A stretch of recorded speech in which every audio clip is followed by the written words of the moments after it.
Good evening, everyone, and welcome to another edition of our Justice and Pieces guest speaker series. As we've been talking with a number of different legal professionals about their career, their paths, and any advice they can offer to students. So today I'm joined by Candi. So, first of all, Candi, thanks so much for taking the time to speak with me. Yeah, thanks for having me, JP. And Candi, maybe you could tell us a little bit about what you do and we can get started from there. Sure. So I am in-house counsel at Ontario Tech University in Oshawa. We are a small legal team, a team of three lawyers right now. And I primarily, or my expertise lies in research that takes place in academic research settings. So at the university, you can sort of think of it as two sides. You sort of have the academic side and then the research side. And so all of the legal issues that arise within the legal enterprise, I help to manage and provide advice to our executives and business team members. Perfect. So, I mean, different from other people I've had, certainly some of your classmates as well, but I can certainly trace our time back to Osgood 2009. I'm going to say when I finished. So, Yeah, maybe you I could was tell, yeah, 10, great second obviously, year. when I Yeah. went to law school. Yeah. So maybe you could tell us a little bit about your journey to where you are. And so let's go back to 2009. I think you'd be probably getting into your second year, finishing your second year, and kind Yeah. of what was going on? What was your plan? I mean, I don't know if we ever had anything like, hey, I want to be general counsel at a university type Yeah. of career fairs. But what kind of were your interest then? And maybe we can kind of look through how you got to where you are today. Sure. Okay, so maybe I'll take it back to getting into law school for just a little bit. I didn't really have or know any lawyers. And so I wasn't quite sure when I entered law school where I was going to end up after law school. I didn't really know what the options were. And so I think the one thing I did know was that I didn't want to do litigation. I knew I probably didn't have the skill set or feel comfortable in that environment. And so I didn't know what other options existed. And so I think going and being in law school and taking a variety of courses allowed me to sort of understand like what issues would arise if I went into a certain area. Definitely not how to work in that area, but obviously a lot of theory and knowledge around certain substantive areas of the law. And so, going through law school, it was like a challenging time for me because I remember someone saying to me that law school rewards those who get out of the gate the fastest and sort of learn the game of law school, if you will. And I don't know if I did that or I did that well. And so it was a real learning curve once I got in.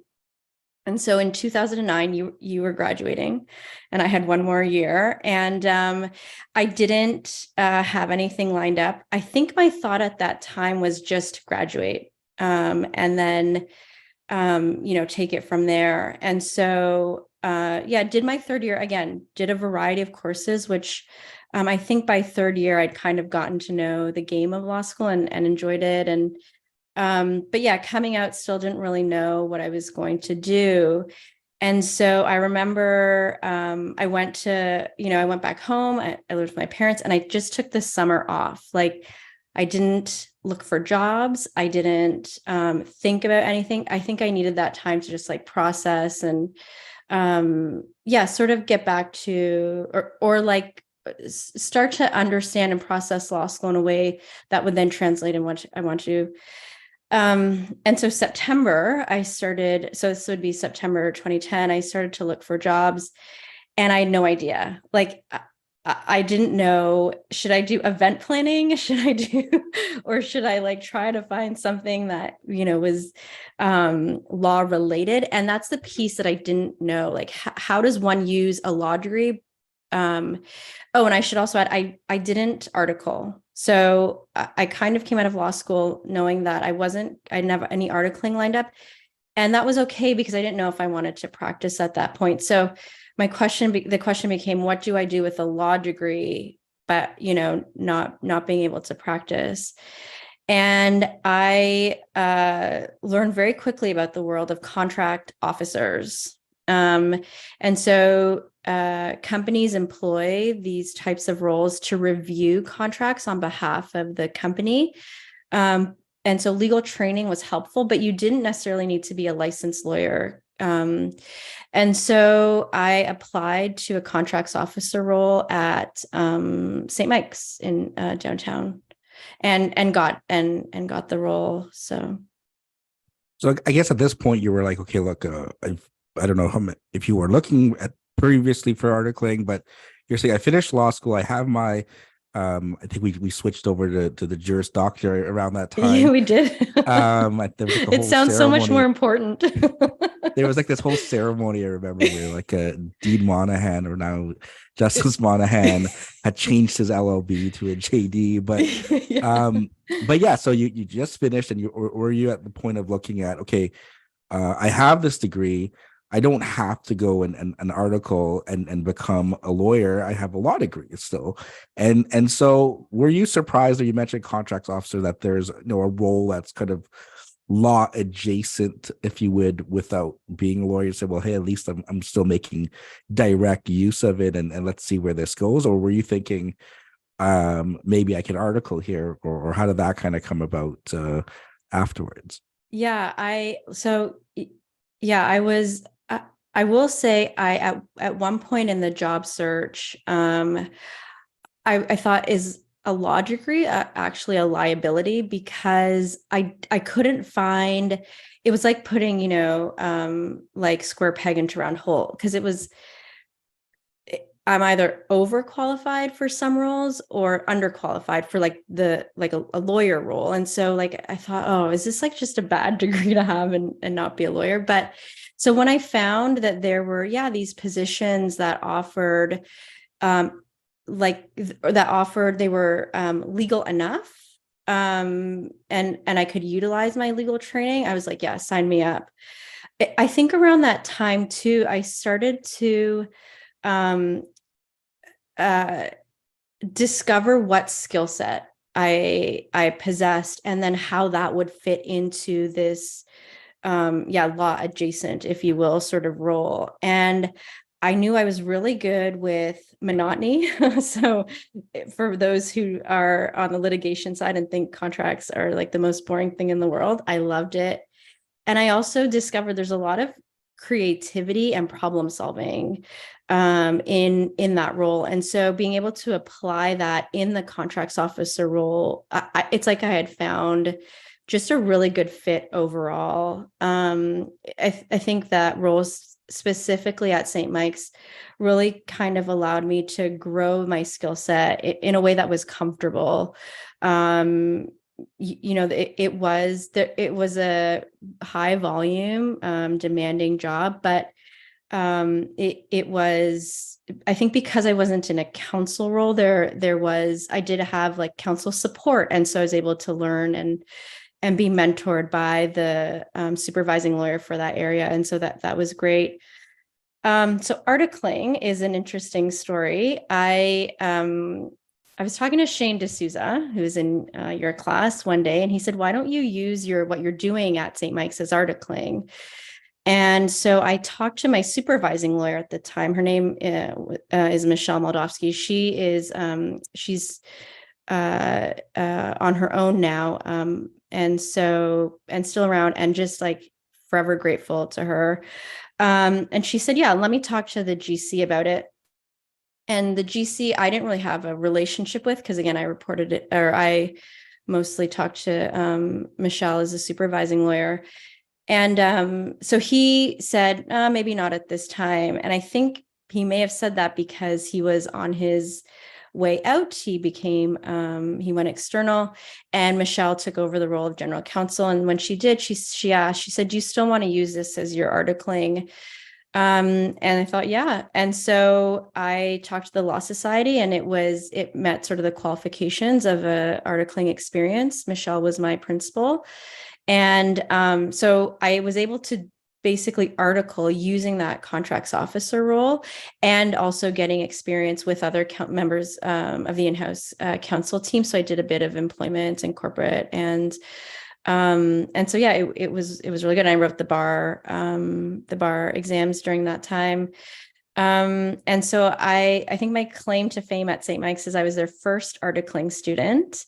And Michelle had thoughts, because she was so big into mentorship, had thoughts already of us establishing an articling program at St. Mike's. And so she used me as the guinea pig. And so yeah, forever grateful for that opportunity. Yeah, I think it sort of built confidence, and yeah, allowed me now to sort of enter this new sort of realm of working as counsel. And so how long was that kind of process from, when the sort of traditional everyone else would have either, done, a summer job or through the whole OCI, so then they got, they wrote the bar in the summer of 2020, I'm going to say like July-ish, 2020, and then started, their articles in August, I think, or early September, and then they got called, June 2021. I think that's kind of roughly the timeline, but how do you sort of fit into that, and where did I'm sure you kept in touch with some of your classmates as well, Yeah. kind of seeing how they were doing, and when did this sort of turn into articling, and then when did you get through that whole process and get called and everything? Yeah. So the articling term was traditional 10 months. And so again, it was really triggered by when Michelle had moved into the general counsel role. And so I worked, I think, all of 20. So I started there January 2011, and I started articling beginning early 2012.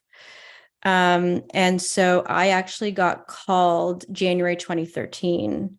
So whereas everyone, yeah, I think would have been called 2011, I was called about a year and a half later. And then after I got called, I Lisa Feldstein, who's in my year, we had, I think, gotten together, and I think she had worked with a firm called DDO, Degman Dewhurst O'Brien, and they did health law. And so she introduced me to one of the partners there, Kate Dewhurst, and we sort of hit it off, and I took her on as sort of this informal mentor as well. And she said, we have a lot of research contracts. I know you're in research. You've, at the hospital. And so, would you be interested in working at the firm, doing sort of the work again that nobody really wanted to do? Because, it's a very niche area. And so, so I said, okay. And so I got called, and then I moved over to external counsel. And I was there for 10 months, and I loved the people that I worked with, but I realized very quickly that external counsel was not for me. I think because I had that experience at St. Mike's and sort of that living with your client experience, the decisions you make, and the people that you get to interact with on the business side really sort of intrigued me, and I loved being a part of that team in-house. And I was finding as external, I just wasn't I wasn't as I would give advice, and then it would go off, and I never know what happened to it, and I really miss that piece of living with your clients as such. So yeah. So then what, I guess, is the next step then? So you're what are we at, 2014 now almost? Yeah. So yes, the end of beginning of 2014. The next step. So I had done some work for CAMH, the Center for Addiction and Mental Health, and they lost their research legal counsel. And so they asked me to apply, and I did, and I got the role. And so it was my first counsel role in house. And so it was now, yeah, not just reviewing contracts and then sort of relying on counsel. I was that that counsel. I had a team of contracts officers, and so I'd collaborate and consult with them on agreements. The new part of it, of that role, was also because it's in house. You are building strategic relationships with your colleagues, that your non-legal sort of people, the business side, is as I like to call them, because you're building these relationships, and you are providing legal advice, but you're also, I think, those that do well in house are more than that. They help with business strategy. They help, with um uh making as something as little as like making sure an email is worded properly, even though that's not necessarily legal work. Coming to be relied on as a trusted business partner in an in-house context is extremely important.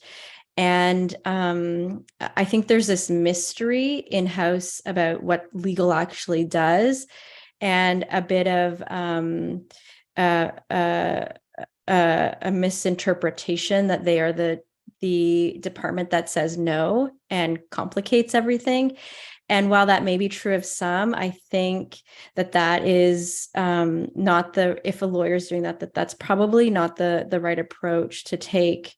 I think there's value in coming alongside and doing the same thing I did at St. Mike's: problem solve, be creative, so that you can mitigate the risk of your clients in a way that enables and facilitates business. So I was at CAMH for 2.5 years. Did a brief stint in Florida, which we don't have to talk about. We can fly over that. And I mean, we can. Florida is a nice place to vacation, a little weird to live for me, but so yeah. And then I knew I wanted to come back to Canada. And I should say during that time too, I got called to the bar of Massachusetts, just in case, I was going to stay in the States. But then sort of knew I wanted to come back, and then took the job at the university. Yeah, so I mean, maybe tell us a little bit more. We started obviously of what you were doing now, but maybe tell us a little bit more about kind of what general counsel at a university is, and you mentioned the academic and the research components, but again, being part of a smaller team, what types of things fall on your desk, and how do you kind of manage compared, some people that have the more traditional positions where especially now, after the pandemic, we're getting back to, walking down the hall and knocking on someone's door and saying, hey, how do I do this? And having a lot of that mentorship. How do you sort of do that when you're kind of the person that's going to now be mentoring the others, like you mentioned, the contract officers and stuff like that? So tell us a little bit about Ontario Tech University and what it's like there. Yeah, so my day to day is always a bit different. So I've been at the university for a little over 5 years now.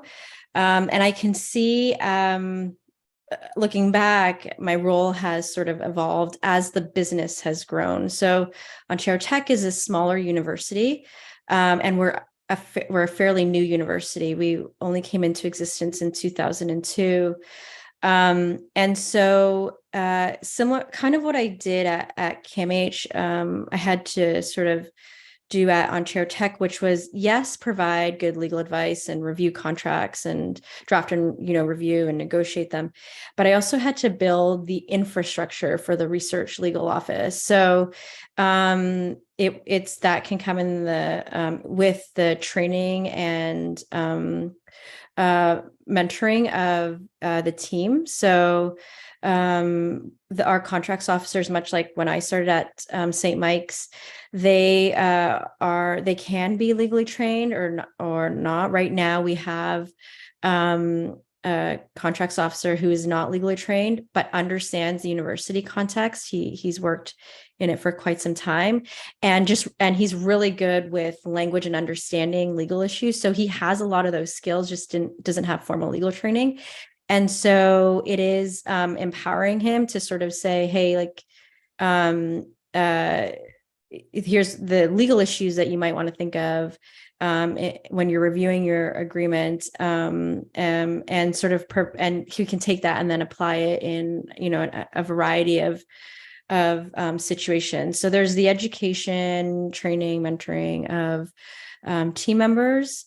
There's also like building legal resources. So templates, providing, making sure that that we are using effective tools to make our jobs easier. There's also providing not education internally, but external of the research legal office. So our stakeholders, whether that be faculty members, members of the research administration team. And so just building a lot of the tools that people can use to facilitate the business activities as it pertains to sort of the legal piece that's needed in the research enterprise. And so that's sort of the building infrastructure, I'd say. Yep. And then sort of the core work of looking at agreements. So understanding contract law, understanding intellectual property law. Those are probably the two big areas that I need to know. I need to be able to be strategic in the contract itself and also in negotiation. So I'm involved in sort of the more complex negotiations of the contracts. And then I deal with other legal issues. So outside of the contract work itself, or the development of the business deal, I'll say. So the other legal work is what happens if, the contract goes bad and people go rogue. So I'll provide advice on contract disputes, or if there is a new project or something that the university is thinking about doing, sort of advising on so what are the legal pieces to keep in mind in pursuing that activity. I do some policy work, so helping to develop some of the research policies. So that's sort of what I do. And again, as the role has evolved, I've sort of moved from doing a lot of the contract work to now being more of an advisor, consultant to those who on my team do it, but also to the other stakeholders within the organization. And I think, again, that's I say that as the office grew, that was needed, but also the more I've been there, again, being that trusted advisor and having people see you as a business partner has been instrumental and has opened up work, right? If people trust you and trust you to give good advice, good practical advice, then they'll come to you and bring work to you that maybe they didn't think of before, or maybe would shy away from the legal department in-house. Now, one of the things, obviously, with general counsel sometimes is, when does this stuff stay within internal, and when do you have to kind of make the decision to hand it off externally to someone to kind of take the reins? Like, as you mentioned, if it's like a contract dispute, or maybe there's some sort of intellectual property issue, or now we have AI and all sorts of things like that that are evolving. So how does that kind of come in terms of developing strategies and decisions to work with external counsel, or stay within the general counsel's purview at the university? Yeah. So we do have, I just want to say I'm not general counsel, but we do have general counsel. our offices, I don't actually report up to the general counsel. I actually report up to on the research side. So, but I work very closely with the general counsel's office. And so I think if there is a lack of expertise in an area, definitely that's going out. Sort of the more nuanced. So in my world, it's sort of the more nuanced IP, things, or like contract disputes. So in or in collaboration with the general counsel, we'll handle them up to a certain point. But none of us are litigators on our team. We don't have that. And so we sort of hand off anything that we're beyond sort of demand letter time. So if a claim is brought, then we would hand that off to external. Lack of expertise, I mentioned. It is in-house tricky. So I don't manage the external counsel budget, but I know that it is tricky because you do want to be able to show value in-house. And that means, having to spend money on external counsel as well, because I feel like we're sort of that interpreter in that situation. So the external counsel has the expertise, but we interpret it for the context of the university. And that together builds value for our client.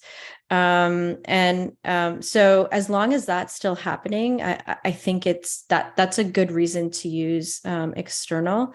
I think if you're using external for maybe strictly volume issues, I think that's good for a time. That's not the way that we sort of operate.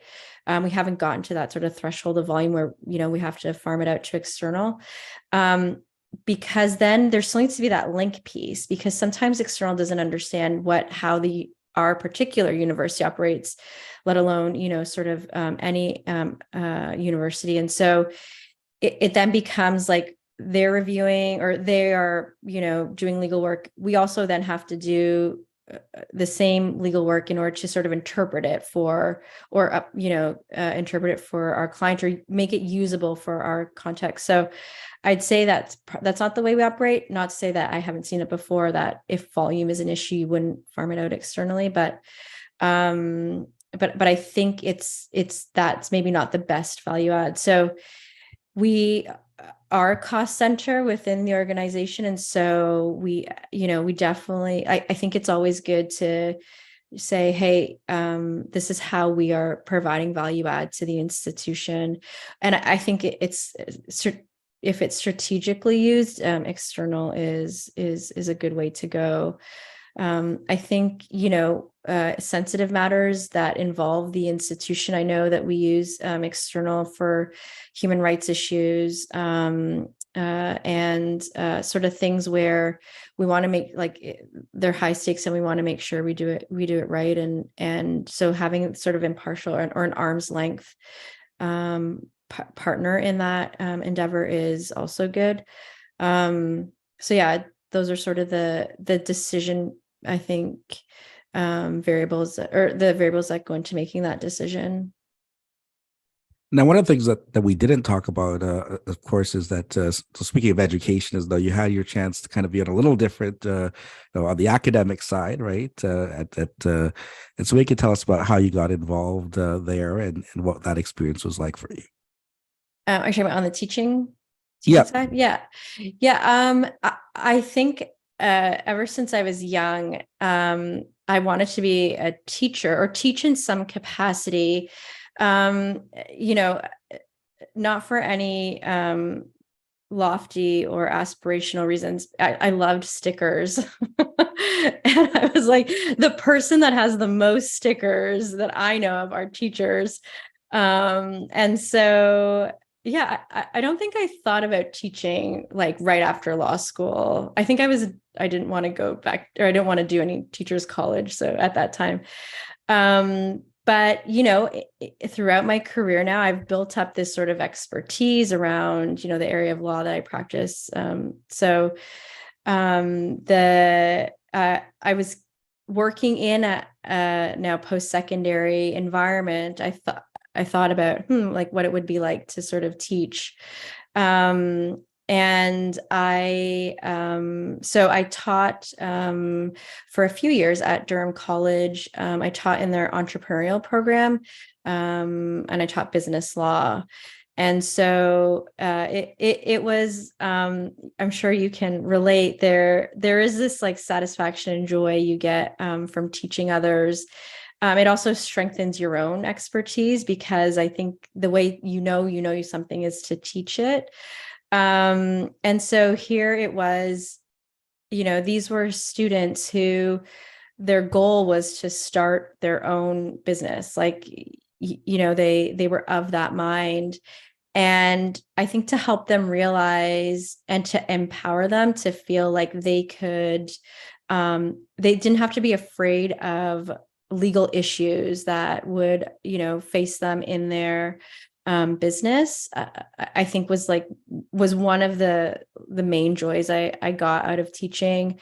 Yeah, so we touched on everything in that course. So a bit of corporate law, um, a bit of government structures that support businesses, torts, HR,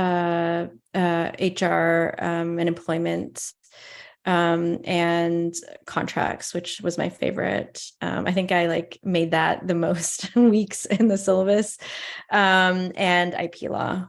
And so, yeah, even just to like have open the eyes of the students to be like everything that you touch almost everything you touch will have some legal element to it. Here's how to identify it.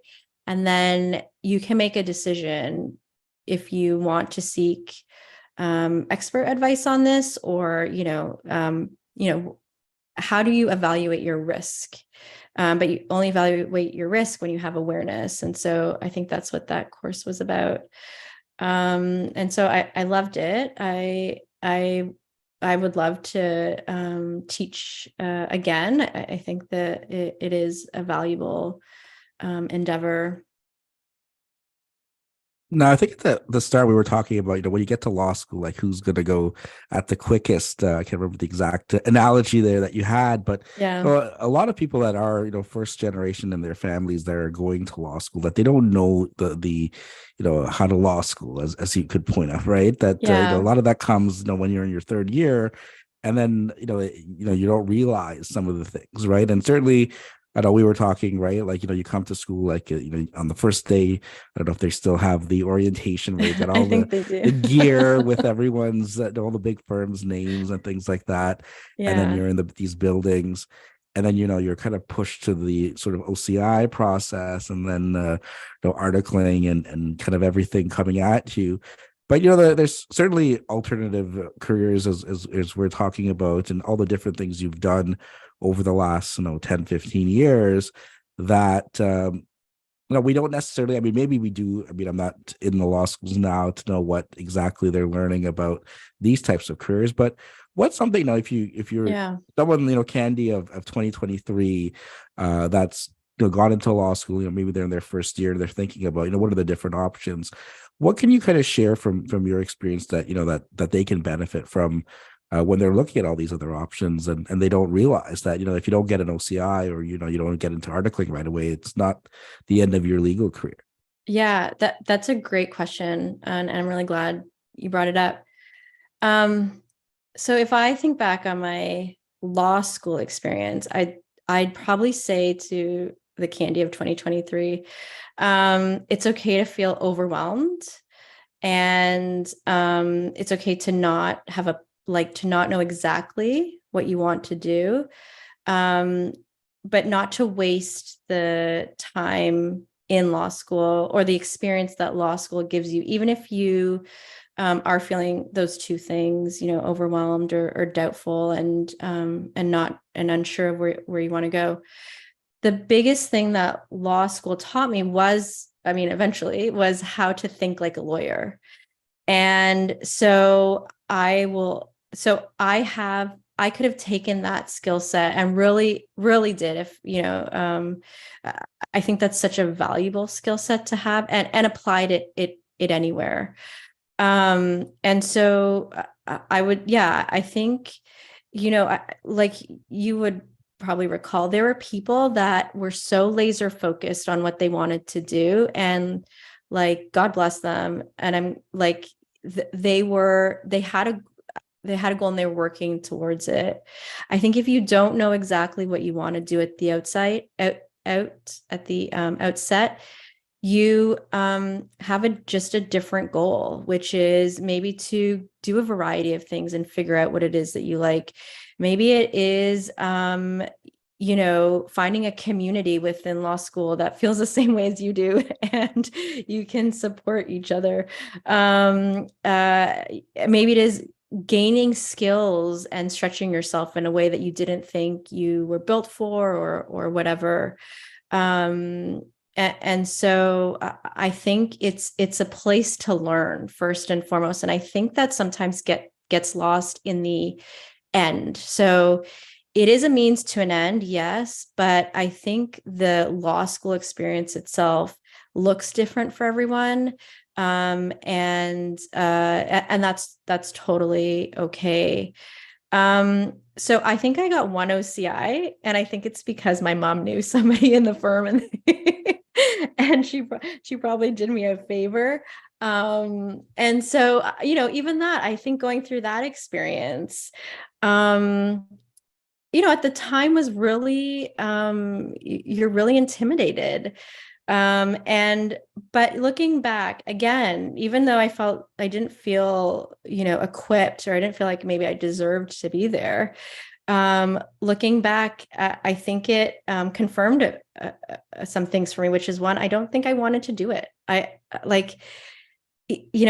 don't think that was the life that I wanted for myself in my career. And so it was good, to sort of go through that. It eliminated, I think, that opportunity for me, or just that, path for me. And so, yeah, I would say, don't be defeated by law school, because I think that's also really easy to feel. And so it will take a bit of work to figure out, okay, what is it that I actually want to do? For me, it started with what skills did I have? And you know, I knew I had skills that supported sort of the contracts piece. That was one of my favorite classes. That was a course I did well in. And so look at your skill set. And then I think, maybe reaching out to people. So I think I was really fortunate to have a few things in my law school and post-law school career that I probably didn't realize were so valuable at the time. But one was, I had friends at law school who did go the Bay Street route or did do other things. And so I learned from them. I could ask them questions, throughout law school and then after law school. So I relied on the friends that I made there. And I had really good mentors. That I think that's something that's a message that a lot of people get, is to have a mentor. And I didn't really know how to get one. I didn't know how formal it had to be. Do we go out for coffee, and then do I have to pay for this mentor's coffee because they're doing me a favor? Like there's all these like formalities. I think, thankfully, these mentorships kind of happened organically. And the people, I was really fortunate because the people that were mentors were passionate about being mentors. And there are people who are like that. Now, as part of, my team as well, I every year take on an LPP student, for a couple reasons. One, I think I love that sort of mentorship piece as well. But two, I kind of feel like it's paying it forward for the opportunity that I was given. And really want to give that, because without Michelle and without that opportunity to article, that put me on a path, a certain path in my life that brought me to where I was here. And if I didn't have that, I certainly wouldn't have ended up where I am today. So so find those mentors or let it happen organically. I think those opportunities will open up if you're open and looking to them. And I would say I think Bay Street is great. But I think it's good to go in with open eyes. So know what you're kind of getting into. And then I do think though, and maybe this, because it was the overwhelming message in law school of big law, but there were smaller voices of, hey, you don't have to do that. Like, you could join certain clinics, you can join certain organizations within law school that had alternative paths. So I did Osgood Business Clinic, which was probably like loaded with people who went on to Bay Street, but that gave me the chance to understand, hey, I really love doing contract work for businesses. JP, you did CLASP, right? No. Okay. Did you? Okay. If for the people out there that did CLASP, you could do that. But there were all these like different niches and different streams that you could go and learn.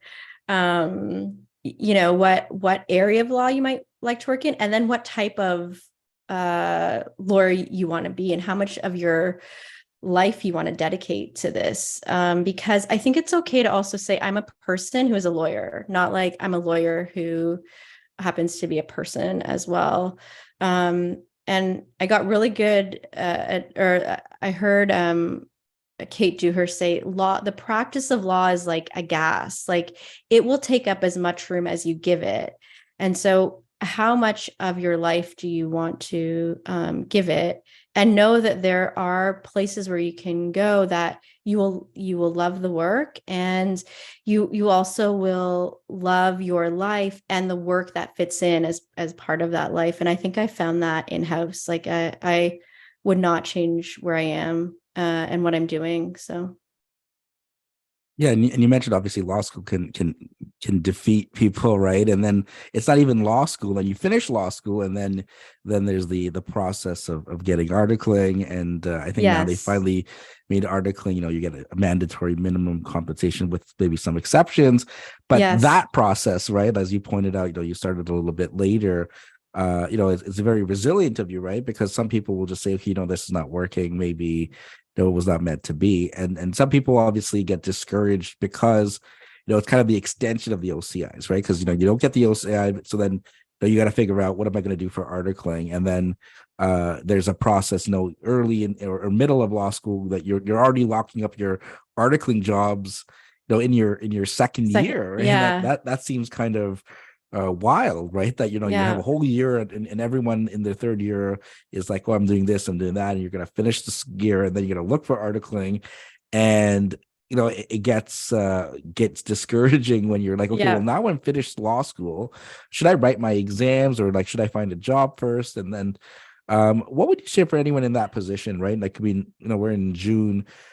People might have finished law school in April, I think, right? And they may be writing their licensing exams in the summer. Yeah. Um, how do you kind of get back and say, okay, well, let's go and get another piece here, the last piece, which might be securing work? And how can it come as in your case, not from a traditional, I mean, you didn't, that you had to kind of Yeah. go and convert it, but how do you kind of keep focused that, hey, I still want to be a lawyer, I still want to get called, and just because it's not happening like how I mean, not again, not everyone, because everyone always overstates that we're all going through that same process, when most people are doing a different timeline. Yes. And where it's not a race anyways, right? So it's not like today, on June the 13th 2023, they're like, oh, well, I have 7.5 years of practice experience, Yeah. compared to you, right? But what would you say for the people in that position right now?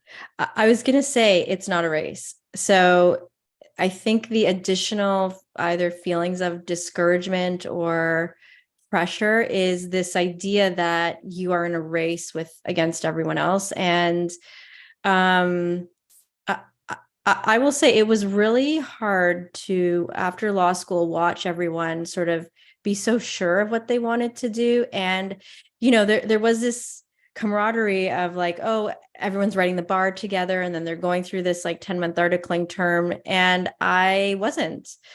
But I am really glad that I did. So I think I'd mentioned I took just that summer off. I did nothing law related. And so just to, was that wasted time? I don't think so. I think it did serve me well. And so um yeah, I think that feeling of like everyone's, racing against each other, and that there's this limited, these are these limited options. And if I don't get this option, then everything all will be lost. I don't think that's true.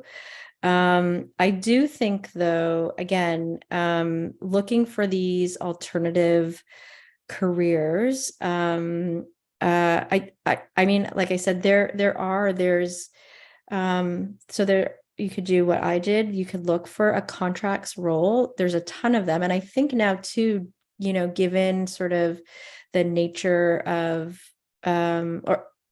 or the nature of work and how it sort of moved virtually, you could even do this for, you could do it virtually, and you don't need to be tied maybe to sort of one in-house or one company. I think a lot of what people could look for, again, to use their legal skills, whether it is as a practicing lawyer or not, is in compliance. So there are a lot of compliance roles within companies that require a good knowledge of rules.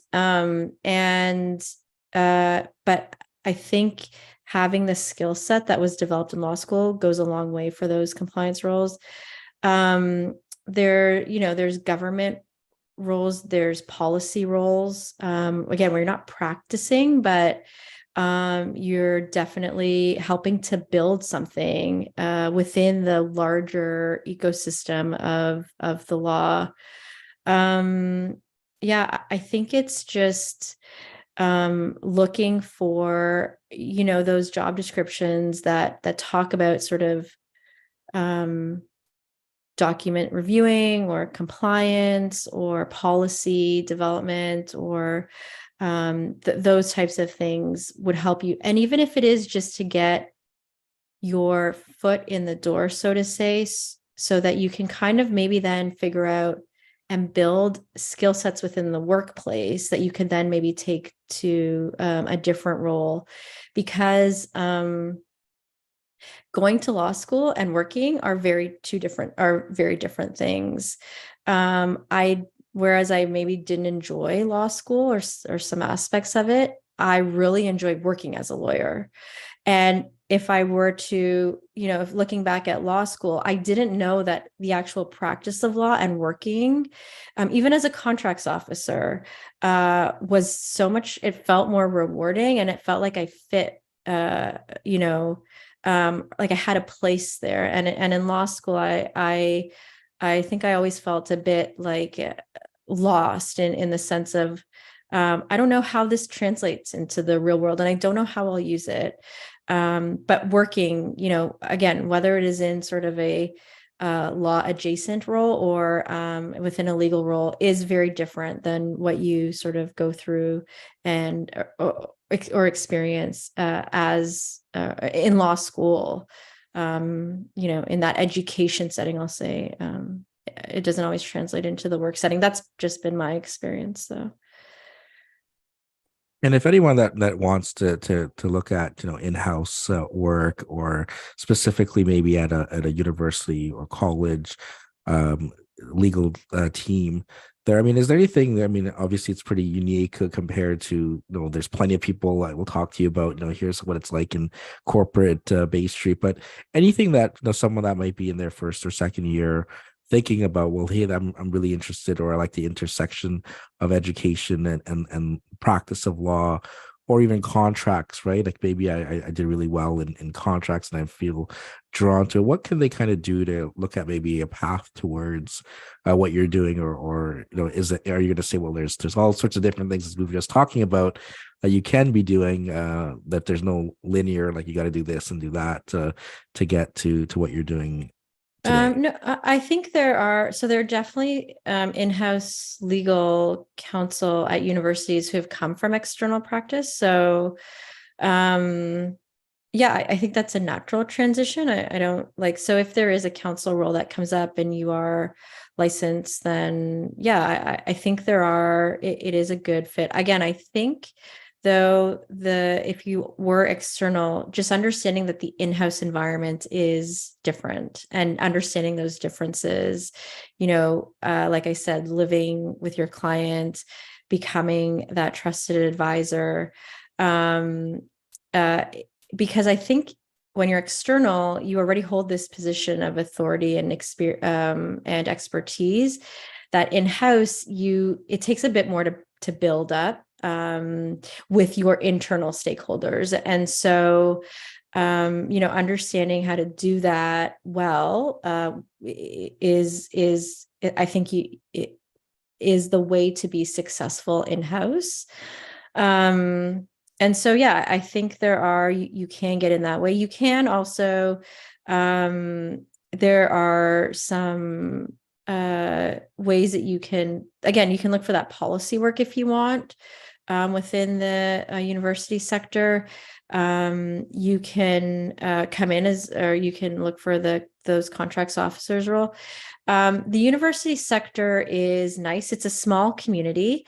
We actually, the Canadian Association of University Solicitors just met in Calgary last week. So I was there, and it's a very collegial, collaborative bunch of lawyers. And so definitely, I think if there's interest to work in that sector, then that's one resource. And yeah, so I think if you are interested in the post-secondary environment, understanding what issues are at play there. So what legal issues affect universities is also good. And you can just, I think, reach out to someone who is in the role and, ask those questions and figure out, is this a place where, yeah, I want to be, because I like, these types of issues excite me. So. Perfect. So, Candy, thanks so much for taking the time here and speaking with me. I guess the last question, you've been doling all sorts of advice there from people at different points, or who may be at different points in their studies or legal careers. Any final words of wisdom for any students that are listening? And again, from your experience there and your resilience and getting to where you are today, that can wrap up everything that we've been just talking about. Yeah, I mean, I think I've said, just based on my experience, sort of what helped me. I guess, yeah, any words of wisdom is, you said, what would I tell the Candi of 2023? And for those who are early on in their career, what would you tell yourself 10 years in the future? Like, where do you want to be? And what does lawyering look like to you, or how do you sort of want to apply your skills, whether that is, in a legal or non-legal role, and sort of, and don't be afraid to make mistakes or to take a non-traditional path. I think it does take some courage to swim upstream, and so you can, there are people that do it. I am an example of that. And so just have courage, I think, is if you're looking for something non-traditional or don't feel like you are if you're unsure or doubtful, is to have some courage. Perfect. So once again, thank you so much, Candy, for taking the time, and thanks for everyone for tuning in. All Thanks, the best. JP. Bye.